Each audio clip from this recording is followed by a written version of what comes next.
पुण्यामध्ये हुंड्यासाठी छळ आणि गर्भपाताच्या सक्तीने विवाहितेने आत्महत्या केली आहे। पुण्याच्या चंदननगर पोलीस स्टेशनमध्ये पतीसह सासू सासऱ्यावरती गुन्हा दाखल करण्यात आलाय। तेजस्विनी गोरख सोनवणे असं आत्महत्या केलेल्या विवाहितेचं नाव आहे। मुलगी झाल्यानंतर सासरच्या मंडळींनी तेजस्विनीचा छळ केल्याचा आरोप आहे।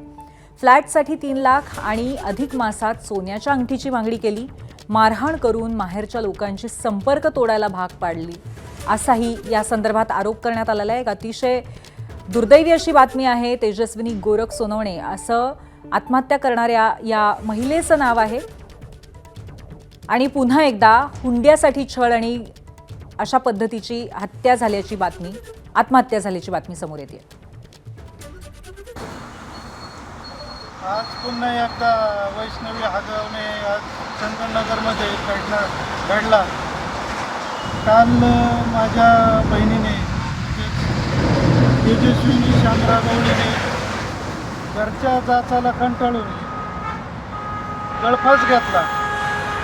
माझं एवढंच आव्हान आहे की मुख्यमंत्री आणि आपल्या दोन्ही उपमुख्यमंत्र्यांना की ह्याचा पुन्हा उद्रेक होतोय, यातून काहीतरी आपण चांगला ठोस मार्ग काढावा आणि आरोपीला कठोरात कठोर शिक्षा करावी, हीच मुख्यमंत्री आणि दोन्ही उपमुख्यमंत्र्यांना एवढीच अपेक्षा आहे।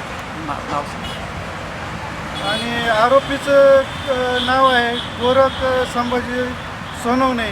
याला तात्काळ अटक करून कठोरात कठोर फाशी शिक्षा व्हावी, हीच आमची गवळी परिवाराकडून विनंती।